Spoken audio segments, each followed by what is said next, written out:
नमस्कार दोस्तों, स्वागत है आप सभी का हमारे स्टडी बाई आज के चैनल पर। तो आज की इस वीडियो में हम पीयूष ग्रंथि के बारे में जानेंगे।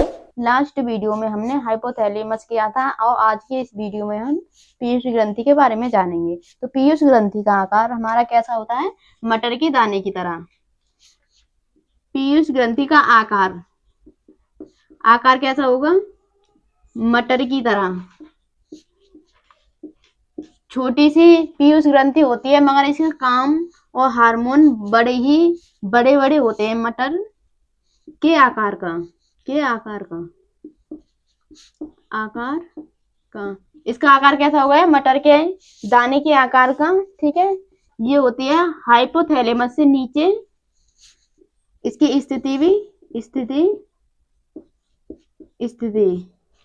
स्थिति क्या लिखेंगे? मस्तिष्क में हाइपोथैलेमस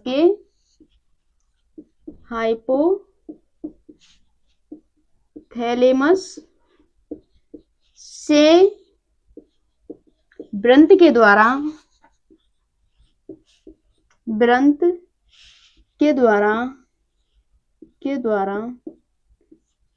जुड़ी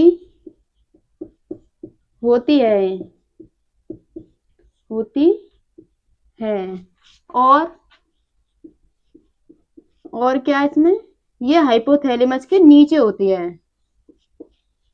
हाइपोथैलेमस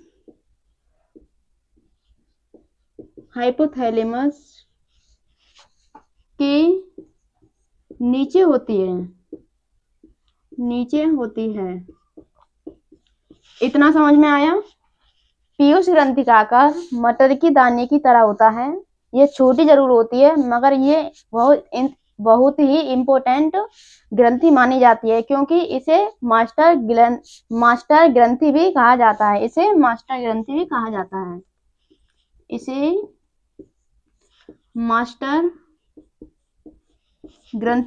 जाता है।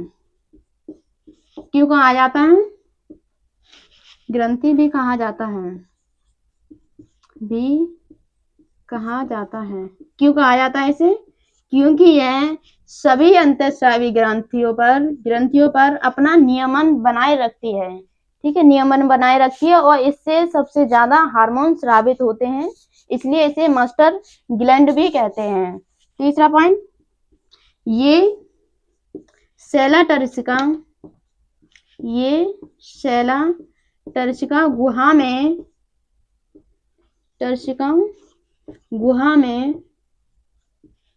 उपस्थित रहती है।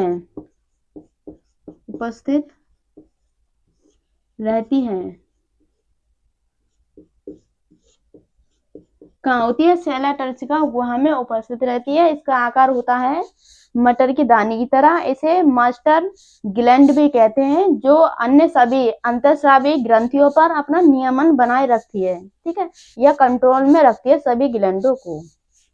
तो आगे चलते हैं। ये हाइपोथैलेमस के नीचे होती है।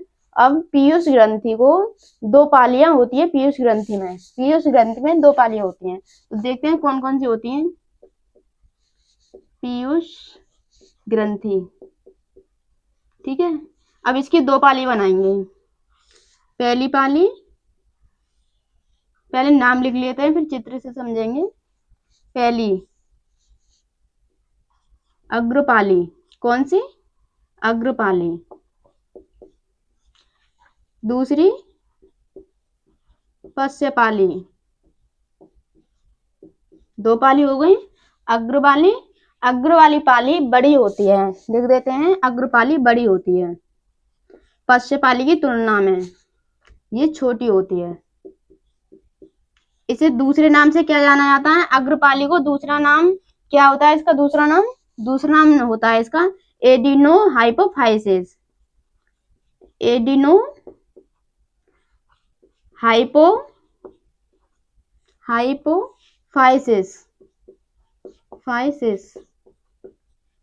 एडिनोहाइपोफाइसिस। अग्रपाली को इस नाम से जानते हैं, तो पश्चपाली को किस नाम से जानेंगे? तो पश्चपाली को जानेंगे। इधर लिख देते हैं इसे neurohypophysis. Hypo neuro hypophysis physis. कई बार तो ये कंफ्यूजन होता है कि न्यूरो हाइपोफाइसिस और एडिनो हाइपोफाइसिस ये होती क्या है? ये कुछ नहीं होती, ये जो अग्रपाली हमारी उसी का नाम होता है एडिनो हाइपोफाइसिस, और जो पश्चपाली होती है उसका ही नाम होता है न्यूरो हाइपोफाइसिस। ठीक है, अग्रपाली और पश्चपाली ये एक एक इनके अलग अलग नाम है। पश्चपाली का न्यूरो हाइपोफाइसिस और अग्रपाली का नाम क्या है? Adeno hypophysis. ठीक है, चित्र बनाएंगे उससे समझेंगे कैसे कैसे ये विभाजित होती हैं। ये हो गया हमारा हाइपोथैलेमस, ये हो गया उसका व्रंत जिससे वह जुड़ी रहती है पीयूष ग्रंथि, ये हो गई हमारी पीयूष ग्रंथि। ठीक है, हाइपोथैलेमस में किसके द्वारा हार्मोन स्रावित होते हैं? ये होती है न्यूरॉन, न्यूरॉन जो तंत्रिकाएं होती हैं उसके द्वारा हमारे हार्मोन हाइपोथैलेमस में स्रावित होते हैं, और स्रावित होने के बाद ये सीधा ही डायरेक्ट हमारी पश्चपाली, ये हो गई पश्चपाली, पश्चपाली में संश्लेषित होते हैं। ठीक है, संश्लेषित होते हैं हाइपोथैलेमस के द्वारा सीधे ही पश्चपाली में हार्मोन संश्लेषित होते हैं, इसीलिए इसे न्यूरो हाइपोफाइसिस कहते हैं। Neuro hypophysis, hypophysis. ठीक है, न्यूरो हाइपोफाइसिस कहते हैं।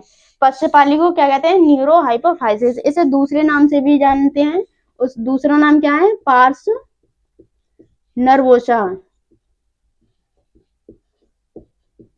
नर्वोसा। ठीक है, पार्स नर्वोसा। अब ये अग्रपाली है, अग्रपाली को अग्रपाली को क्या कहा था हमने? Adeno hypophysis, adeno hypophysis, physis, adeno hypophysis. अब एडिनो हाइपोफाइसिस को दो भागों में विभाजित करेंगे। ये हो गई हमारी एडिनो हाइपोफाइसिस दो भागों में। पहला भाग इसका क्या हो गया? Pars distalis, distalis, pars distalis. दूसरा क्या हो गया? Pars intermedia, pars intermedia.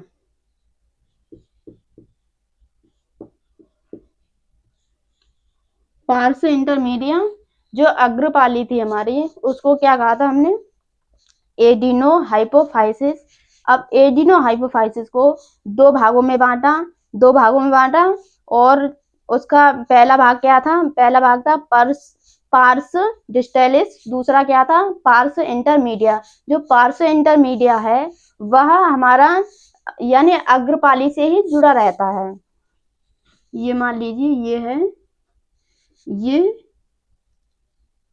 Pars intermedia जो कि हमारा अग्रपाली से ही जुड़ा रहता है। ठीक है, अब आगे चलते हैं।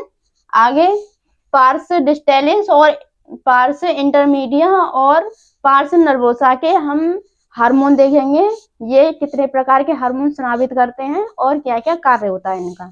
तो यहाँ पे लिखते हैं पार्स डिस्टेलिस,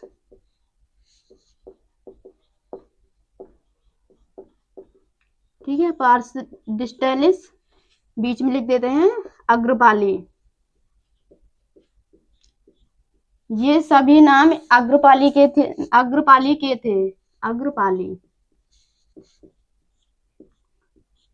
अग्रपाली से कौन कौन से हार्मोन स्रावित होते हैं हम उन्हें देखेंगे पहले, फिर देखेंगे पश्चपाली से कौन से होते हैं, फिर देखेंगे पार्श्व इंटरमीडिया से कौन कौन से हार्मोन स्रावित होते हैं। तो इससे हमारे होते हैं, पहला हो जाएगा FSH, दूसरा होगा LH। इन दोनों हार्मोनों को क्या कहेंगे? गैनेडोट्रोपिक के जो अंतर्गत हमारे कौन से आते हैं? FSH और LSH। इनका कार्य क्या होता है? इनका कार्य होता है जनन ग्रंथियों पर कार्य करना, जनन ग्रंथियों ग्रंथियों पर कार्य करना, ठीक है, पर कार्य करना।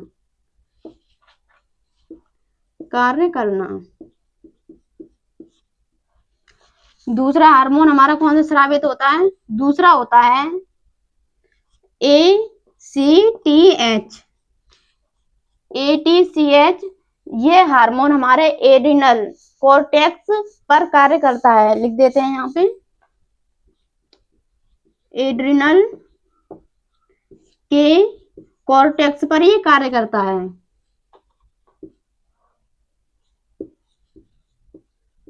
कॉर्टेक्स पर कार्य करता है।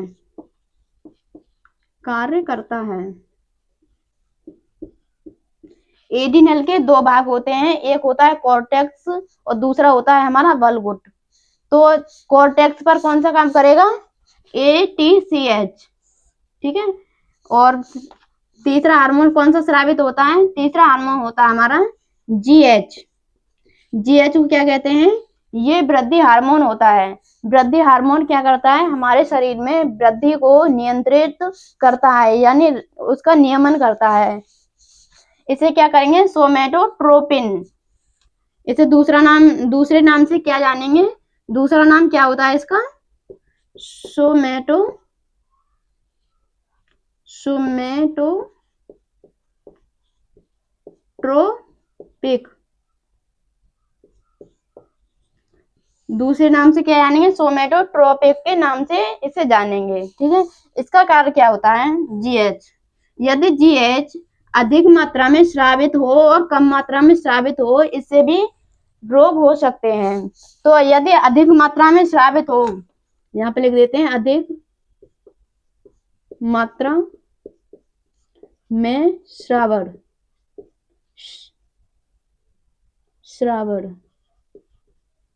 ठीक है, अधिक मात्रा में यदि बच्चों में बाल्यावस्था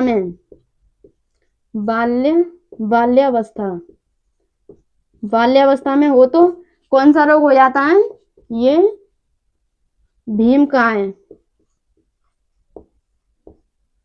भीमकायता हो जाती है, यानी उस बच्चे की ज्यादा ये हाइट बढ़ जाएगी, ठीक है। यदि वयस्क में भी देख लेते हैं इसका क्या प्रभाव पड़ता है। यदि हमारा GH हार्मोन अधिक स्रावित हो तो वयस्क में क्या होता है?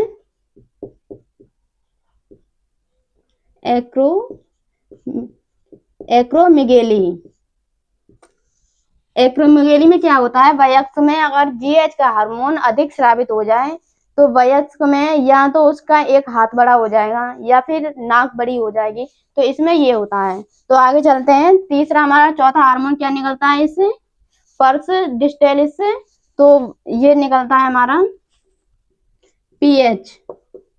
पीएच को क्या कहते हैं? ये किस पर कार्य करता है? ये करता है हमारे स्तन ग्रंथियों पर। पीएच हार्मोन जो कि प्रोलैक्टिन हार्मोन होता है, ये किस पर कार्य करता है? स्तन ग्रंथियों पर कार्य करता है। ग्रंथियों पर कार्य करता है।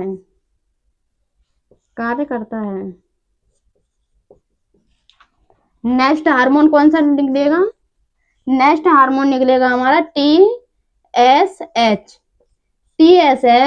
जो कि हमारा किस पर? थायराइड ग्रंथि पर कार्य करता है। थायराइड स्टिमुलेटिंग हार्मोन, जो कि हमारा थायराइड ग्रंथि पर कार्य करता है।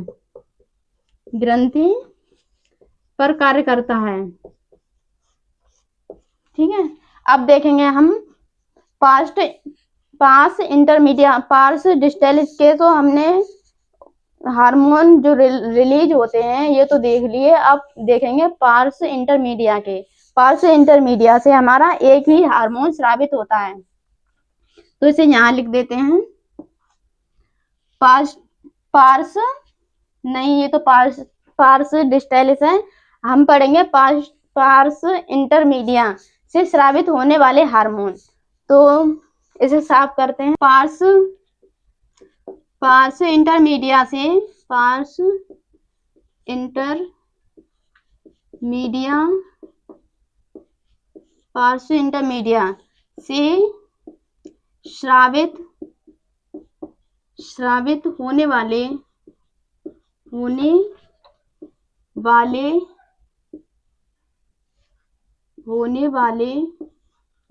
हार्मोन कौन से हैं? इससे बस एक ही हार्मोन स्रावित होता है, जो है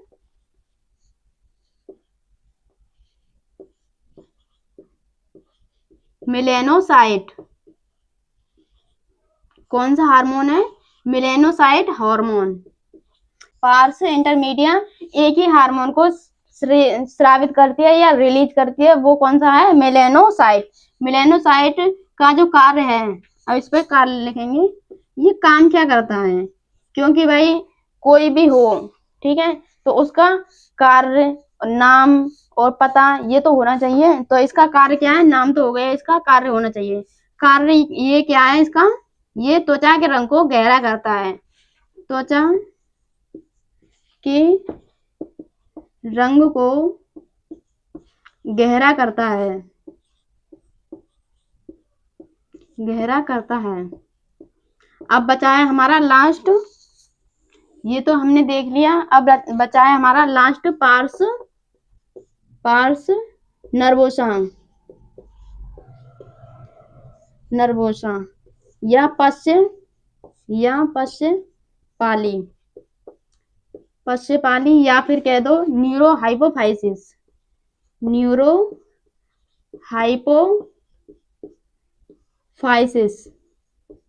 इसके 3 नाम है, 3 नामों से जाना जाता है। न्यूरो हाइपोफाइसिस, इसके द्वारा हमारे सिर्फ 2 ही हार्मोन रिलीज होते हैं। पहला होता है एडीएच, जिसे क्या कहते हैं? वैसोप्रेसिन। किस नाम से जानते हैं? वैसोप्रेसिन, ठीक है। ये एडीएच हार्मोन जो है वो हमारा कहाँ कार्य करता है? ये करता है हमारी किडनी के अंदर जो नेफ्रॉन होती हैं उसकी डीसीटी नलिका पर कार्य करता है और जल और खनिज लवणों का अवशोषण कराता है। तो ये इसका कार्य भी लिख देते हैं। कार्य क्या करता है? किडनी, नेफ्रॉन लिख देते हैं, नेफ्रॉन की डीसीटी नलिकाओं पर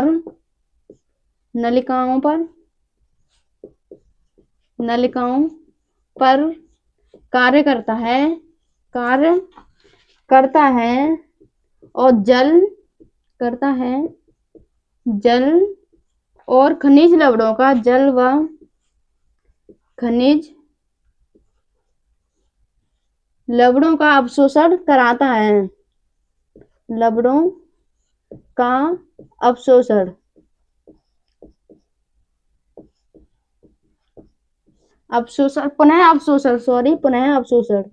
पुनः अवशोषण कराता है, ठीक है। अब दूसरा हार्मोन इसी से निकलेगा। दूसरा हार्मोन कौन सा निकलेगा? दूसरा निकलेगा ऑक्सीटोसिन। दूसरे हार्मोन का क्या नाम है?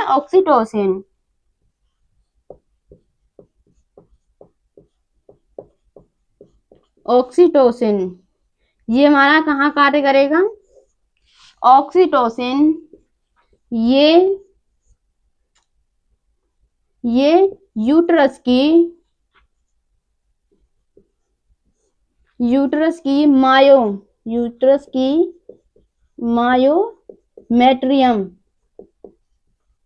मायोमेट्रियम पर कार्य करेगा।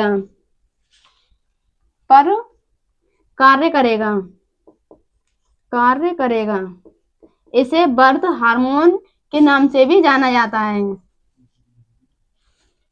मायोमेट्रियम पर कार्य करेगा।